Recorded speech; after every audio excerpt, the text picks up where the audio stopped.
Hello guys, welcome to Tech Kizak's channel, and in today's episode we're gonna learn the following topics, and you can find the timestamp in the description box. So let's start. Let's learn about counter function in Python. So let's do this by understanding this code. So I said from collection import counter. What does this line mean? So collection is a module that provides extra powerful data structure beyond standard Python list dictionaries and tuples. And then counter is a special type of dictionary that counts the occurrence of element in a list, tuple, or a string. So from collection import counter means that we are importing the counter class from the Python built-in collection module, and it will allow us to use counter directly without having to reference collection.counter. Oh, I had these words: apple, banana, apple, orange, banana, and apple, and the repeated words in them. So I said count, and then I used counter words and then print the count. And then we can use count.most to count the most common name, most common in the list. So which is apple, which is repeated 3 times, and then we can print most common 2 of them. So first one will be apple, and then after that banana will be the most common because it's repeated 2 times. So we can do a lot of things with counter functions. This is just a start of it. Hopefully you like the video. Let me know in the comment. So we will run this code and see what happened.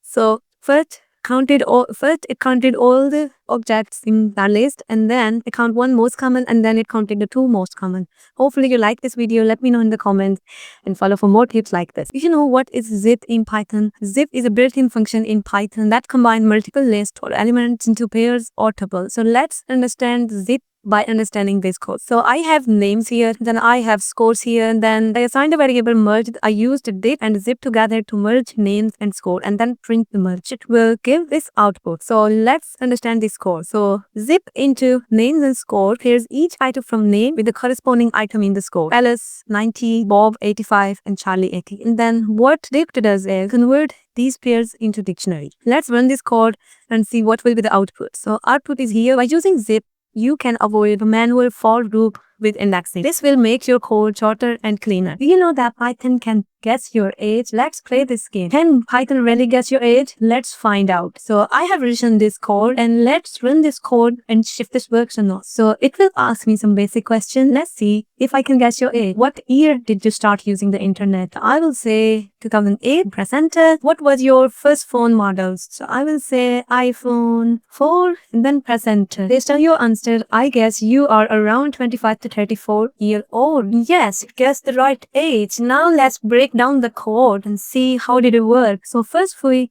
define a function called guess age, and then we print the welcome message, and then after that we ask the user for input the year they start using the internet, and then we ask the first phone input, for example like this, and then now if the input year less than 2000, then age range will be 35. And if the year less than or equal to 2000 or less than or equal to 2010, then age range will be 25 to 34, or else age range equal to 18 to 24. And then we use the f string to concatenate both strings together and then provide the answer. Hopefully you understand the code. I will paste this code in the comments so you can try this out by yourself. Hopefully you like the video. Let me know in the comment. Today I will show you Python's hidden feature, Walrus operators. To understand Walrus operator, we need to understand this simple Python program that calculates a scale of number in a list and store them in another list. So let's break it down step by step. So nums equal to 1, 2, 3, 4, 5 is the list of number, and then squares is the empty list which stores square value, and then for num in num is a loop through each number in nums, and then square dot append means square the number and add to the square list, and then print this one. So let's run this program and see what happens. So it took the square of each number and put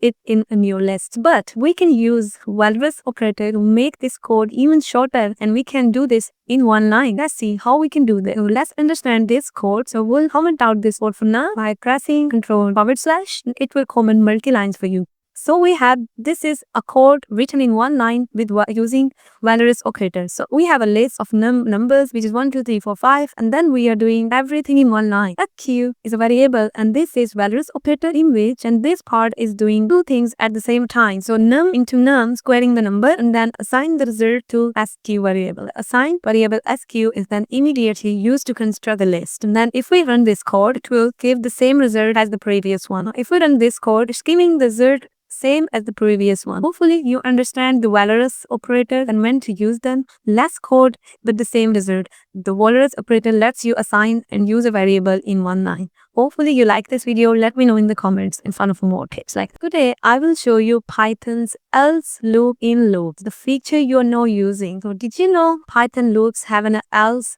Most people don't. Let me show you this hidden gem. In Python, for and while loops can have an else clause. The else block only runs if the loop completes normally. That means no break statement is here. So for example, we have this list of numbers and we have to search this number in this list. So this is a traditional way of searching. So we assign a variable found as false and then we set for num in nuns. If the number is equal to target, then print founded and then found will be true and then it will break the statement and stop searching when the target is found. But if not found, it will print not found. But there is an easier way of writing this code as well, by using an else loop. So what we will do is we run this code, it will give this answer not found because 4 is not in the list. But if we do 3, it will give this result founded because 3 is in the list. But there is an easier way of writing this code as well by using else loop. What we do is we don't need extra variable. Now we don't need this code. We will just put this code as here. Our number list is the same and our target is 3. And now using for loop is saying if the number is equal to target, then print founded and then break. And if found, it will break the loop. Otherwise, it will print not found. Run only if the break was not executed. This makes the code cleaner and eliminates the same result. If we run this code, it will run the same result. So by using this code, we don't need extra found variable, which will create unnecessary complexity. And we don't need additional if statement, which is more code to write. The previous code was harder to read, but this code is easier to read and no extra variables needed. And this is how Python intended it to be used. Hopefully you liked today's video and you learned something new. Let me know in the comments and follow for more tips like this. Ever wondered what happens when you assign none in Python? This is riddle. None is a Python's null variable, like nothing or empty. It's not same as 0, false or an empty string. Its own unique type, none type. None is commonly used to represent the absence of a value or to initialize the variable. It's also returned by functions that don't explicitly return anything. Use none when you need to tell your program there's nothing here. If you run this code, this happens. Hopefully you like today's tip. Follow for more tips. Hi Python lovers, did you know you can use zip to flip a metric? Let me show you some Python magic. So we have a metric and then we want to transpose it by using this. Star matrix unpacks the metric effectively, passing each row as a separate argument to zip, and zip groups corresponding elements from each row together. Then the result is a transpose matrix where rows become columns. So let's run this code and see what happens. So we just flipped the rows into column with just one line of code. A star unpacks the metric and the zip group the first item, second item, and so on. Save this for later and send it to your Python buddy. Who knew zip could do this? Drop a comment and follow for more videos like this. Do you know what are double underscores mean in Python? Let me show you what are the magic methods. So magic methods, also called dunder double underscore methods, are special methods in Python that start and end with double underscore. For example, init and str underscore, they define how objects of a class behave in different situations like initialization, printing, or mathematical operations. So magic method I used here is init, runs when an object is created like a constructor, and string underscore str defines how an object is represented as a string. So I have written this code in which I identified a class as person and then I use underscore init magic method to initialize the self name, which is Alice, and self age is 25. Then I print p, which is equal to person. Print p tries to convert the object into a string because 25 is an integer and it will tries to convert the object into a string. It looks for str method in the class. If the string underscore string was not defined, Python would default to something like C#, which is not readable. That's why string is very useful. Hopefully you understand magic methods today. If you like this video, let me know in the comments and follow for more tips like this. Do you know what are classes in Python? Let me show you today. So a class is like a blueprint for creating object. Think of it as a recipe for making something. So I had this code written here. Let me break down this code to make you understand what is a class. So the word class is used to define a class which is named as animal, and a class is like blueprint for creating objects. The init is a special method that runs when a new object is created, and we will create object as well. It takes name and then species as parameter and assign them to the object.